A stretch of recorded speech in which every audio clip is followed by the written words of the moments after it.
Throughout history, people with red hair have been both teased and bullied, idolised and adored. It is estimated that they account for as little as 1% of the human population, and that rarity is something that's been celebrated by a New York-based photography project for the past decade. It's called the Redhead Project, and it aims to create a community of redheads sharing their stories.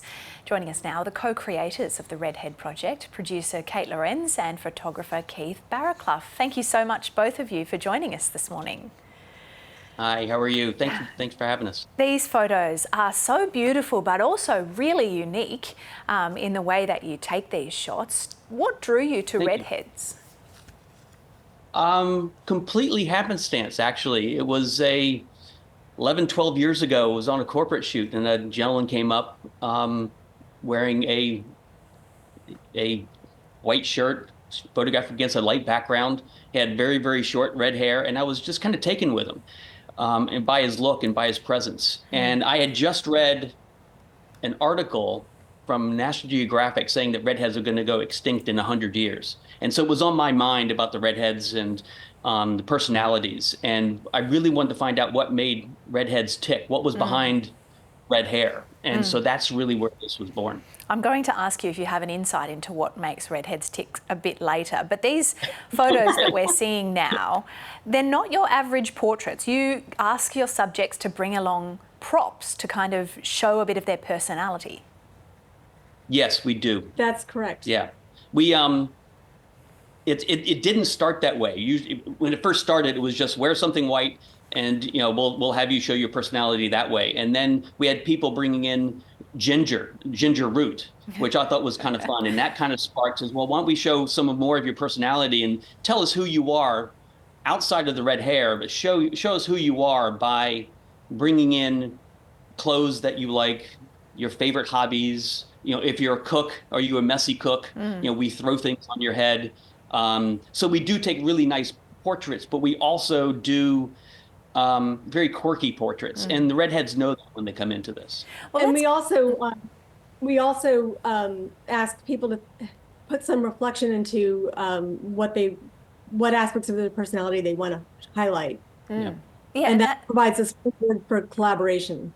That certainly comes through in the stories behind them. Let's hear some of the stories and see some of the specific images. Let's bring up this one. Yeah. It's got a woman with caution tape wrapped around her, and her T-shirt says, "God gave me red hair because he knew I needed a warning label." Yeah. Well, I'll let you talk about that, Kate. Yeah. I know you're really good. So Elena, she, as a hobby, she makes T-shirts. She does embroidery of T-shirts and tote bags and such. And so she made this shirt for the shoot, and we just decided to ask her to bring caution tape as an added prop. And Keith, I think we just went. Yeah, most of the time we know what kind of things they're going to bring with them. We know they're going to bring caution tape, or we know that they're a cook, so they're going to bring flour and a bunch of things, or they like cookies, or they like peanut butter.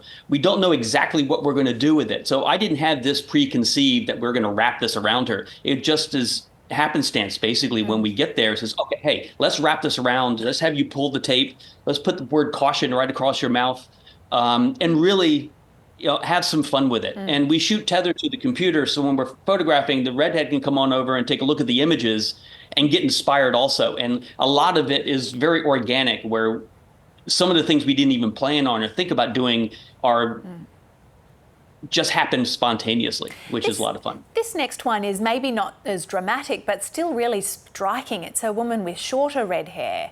Tell us about this one.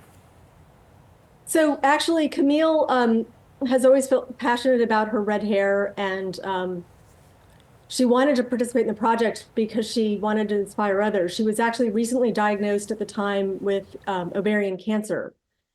And so this is a rather poignant image, because she wanted to highlight her red hair, and it's one of her defining identities. Yeah. And we get that from a lot of redheads. We ask them a couple questions. Why do you want to become part of the Redhead Project? What unique story do you want to tell? And we try to bring out that story in the props that they bring. Her unique story was that she, a cancer survivor, eventually ended up having cancer again, and unfortunately 3 years ago actually passed away from ovarian cancer. But she wanted to highlight that aspect of who she was. And we get a lot of really moving stories of, I just want to be beautiful again. Things like that. It's not just, hey, I love peanut butter and I want to smush it all over my face. It is more very, very, very heartfelt. So I'm wondering then, with your work over the years with redheads, have you noticed a particular personality trait that goes along with having red hair, or, as you said, what makes them tick? Go ahead. Well, I actually think redheads are fairly confident. I would say that's I would say. Yeah, I definitely would. I wouldn't, the stereotypes of them being fiery redheads and all those kind of things, I don't necessarily fit with just being a redhead. I do find that they are a little bit more confident about who they are, and that's just because they might have been teased when they were a kid, but now they end up, and when they're a kid they wanted to cut their hair off or dye it a different color, but now they embrace it and they love it and they know it's an identity and they really want to show it off. Even though these pictures aren't about their red hair, in a sense, it's about them. And I would add that is actually a big draw to redheads. We hear over and over again that it's not just about their facade, but who they are as people. Yeah, yeah. And the world sees the hair first, but there's so much more than that. Yeah. Well said. Kate Lorenz and Keith Barraclough from the Redhead Project. It's wonderful to have you on this morning. Thank you so much for your time. Thank you. Thank you. Thank you very, very much for having us.